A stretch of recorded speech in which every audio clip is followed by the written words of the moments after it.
Thank you తమ్ముడు. నాకు తెలిసి ఇంట్లో నేను ఒక 10, 20, 30 దాకా అటెండ్ అయిన అనుకుంటా గ్రూప్ 1 మీ మీటింగ్లు. ఆ రోజు ప్రొఫెసర్ హరగోపాల్ గారి నేతృత్వంలో మనం ఒక కమిటీ అనుకొని అన్నాం. ఆ కమిటీ ముఖ్యమంత్రి గారికి కలవాలని చెప్పేసి అన్నాం. మరి ఇంతవరకు దానికి సమాధానం లేదు. ప్రొఫెసర్ కోదండరామరెడ్డి గారి నేతృత్వంలో కూడా ఈ హరగోపాల్ గారు వీళ్ళిద్దరు కలిసి కమిటీ ద్వారా తేల్చాలి, అవకతవకలని తేల్చాలన్నాం. మరి కోదండరాంకు మాత్రము రేవంత్ రెడ్డి అన్యాయం చేసిండు. తన రెడ్డి కాబట్టి ఇచ్చుకున్నాడు పదవి 15 రోజులకి.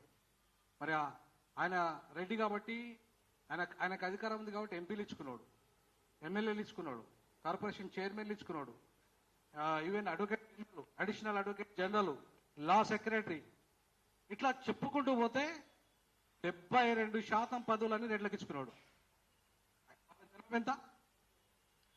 5%. 72% పదవులు ఇచ్చుకోవడము రాజ్యాంగబద్ధమేనా? రేవంత్ రెడ్డికి ఆ సీట్లో కూర్చునే అర్హత. మరి ఎందుకు మీరు నేతృత్వంలో అసెంబ్లీ ముట్టడి చేయడం? ఎందుకు మీరు శ్రీలంక తరహాలో పోరాటం చేయడం లేదు? ఏమడ్డం అంటున్నా? ఎవడయ్యే జాగిరది ఈ తెలంగాణ? ఎవడయ్యే జాగిరి?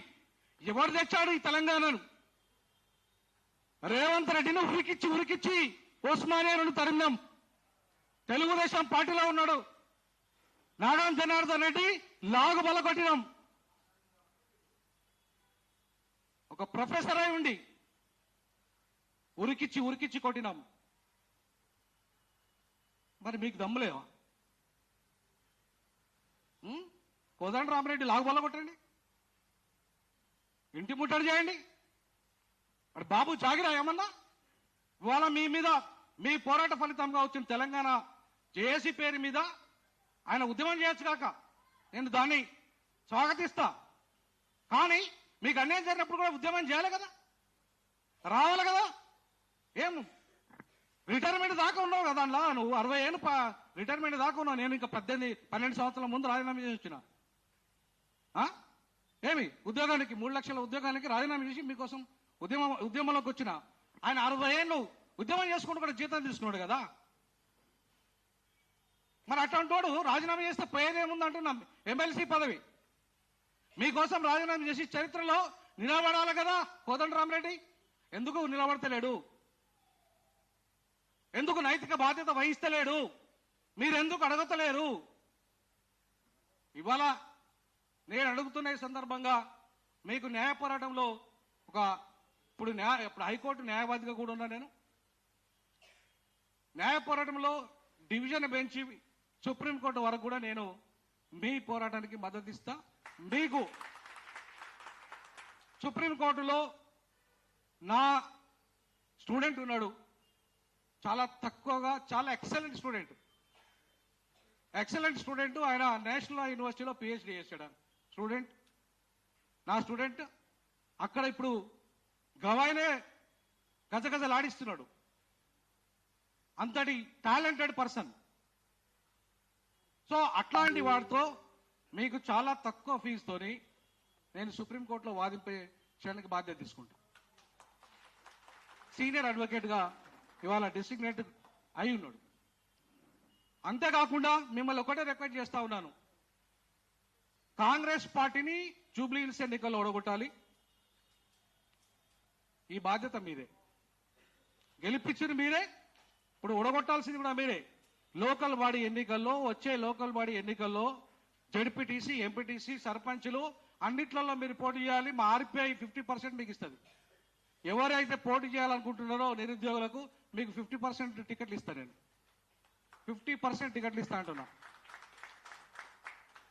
మీకు ధైర్యం ఉంటే, దమ్ముంటే రండి. నాకు ధైర్యం దమ్ముంది కాబట్టి నేను ఉద్యోగం రాజీనామా చేసిన. అంత పెద్ద ప్రొఫెసర్ ఉద్యోగం రాజీనామా చేసి రాజకీయాల్లోకి వచ్చిన. మీకు దమ్ము ధైర్యం ఉంటే రండి, పోటీ చేయండి, ప్రజల దగ్గరికి వెళ్ళండి, అడగండి. అన్యాయం చేసిన వాళ్ళని గెలిపిద్దామని అడగండి. గతంలో బీఆర్ఎస్ లో జరిగిన అన్యాయం జరిగింది, తర్వాత కాంగ్రెస్ లో జరుగుతున్నది. కాబట్టి ఏ పార్టీ చూసినా కూడా మీకు న్యాయం చేసే పార్టీ కాదు. బాబాసాహెబ్ అంబేద్కర్ స్థాపించిన పార్టీ. బాబాసాహెబ్ అంబేద్కర్ ఏ రాజ్యాంగం ద్వారా సమన్యాయము అందరికీ జరగాలని చెప్పి శాసించిన పార్టీ. ఆ పార్టీకి ఇవాళ అధ్యక్షునిగా ఉన్నాను. బడుగు బలహీన వర్గాలు ఎక్కువ మంది ఉన్నారు. బాధితులంతా వాళ్ళే, అన్యాయం వాళ్ళకే జరిగింది ఎక్కువ. కాబట్టి ఇవాళ మీరు ముందుకు రావాలి. మీరు ముందుకొచ్చి నేపాల్ తరహా పోరాటం చేస్తారా చేయండి, దానికి కూడా నేను సపోర్ట్ చేస్తా. లేదా వీళ్ళని గద్దెదించడానికి రాజకీయ పోరాటానికి సిద్ధమవుతారా రండి. ఏ పోరాటం చేయం ఉట్టుగా రౌండ్ టేబుల్స్ పెడతామంటే నడవదు, మీకు న్యాయం జరగదు. నేను చెప్తున్నాను కదా, న్యాయం జరగదు. వాళ్ళు ఆల్రెడీ జాయిన్ అయిపోయిన డ్యూటీలలో. రేపు కోర్టులో ఏమంటుతాయంటే ఇక జాయినింగ్ అయిన తర్వాత ఏం చేయగలుగుతాం, ఏంటిది పరిస్థితి అని చెప్పి దాని మీద చేయాలంటే చాలా పెద్ద పోరాటం చేయాలి. ఉద్యోగాలు పోయిన 26,000 ఉద్యోగాలు తీసేసిన డిఎస్సి పోస్టులు వెస్ట్ బెంగాల్లో, అవునా కదా. అట్లాగే కాకతీయ విశ్వవిద్యాలయంలో 16 మంది ప్రొఫెసర్లను తీసి పడేసారు. అవకతవకలు జరుగుతాయి అపాయింట్మెంట్లలో. అంతేకాకుండా చాలా దేశంలో చాలా కేసులు ఉన్నాయి, ఉద్యోగాలు పోయిన కేసులు ఉన్నాయి. మీరు భయపడాల్సిన అవసరం లేదు. ఆ విషయంలో కూడా 563 పోస్టులలో ఎక్కడైతే అవకతవకలు జరిగినాయి వాళ్ళందరూ తీసేయాల్సిందే. బరాబర్ చెప్తున్నాను. కొన్ని 100 కోట్ల స్కామ్ జరిగింది. 100 కోట్ల స్కామ్ జరిగింది. బరాబర్ చెప్తున్నాను నేను ఇవాళ సందర్భంగా. ఈ స్కామ్ ను, ఆ 100 కోట్ల స్కామ్ ను బయట తీయాల్సిన అవసరం ఉంది. అనర్హులకు ఎవరైతే ఉన్నారో, పాపం అర్హులు కొంతమంది ఉన్నారు, అందులో అర్హులు కొంతమంది ఉన్నారు, వాళ్ళ సొంత అర్హతతోనే వచ్చిండ్రు.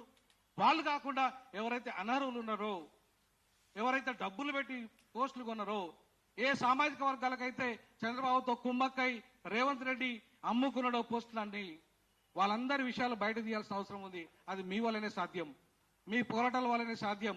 న్యాయ పోరాటంగా అండగా ఉంటాం, ప్రజా పోరాటంలో అండగా ఉంటాం, రాజకీయ పోరాటంలో కూడా అండగా ఉంటాం.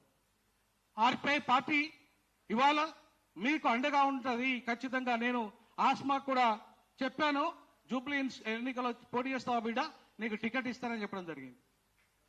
మీ అందరి ముందు చెప్తున్నాను, ఒక ముస్లిం బిడ్డ, ఒక ఆడపిల్ల, అనాథ బిడ్డ పాపం, ఇల్లు కూడా సరిగా కట్టలేదు, నీళ్లు కారుతాయి. ఆమె వీడియో చూసారా? నేను ఆమె వీడియో చూసిన తర్వాత నేను డిసైడ్ అయినా, బిడ్డ నీలాంటి వాళ్ళని అసెంబ్లీకి పంపడానికే ఆర్పీఐలకు నేను వచ్చిన బిడ్డ, నువ్వు రా బిడ్డ ముందుకు రా అని చెప్పాను నేను.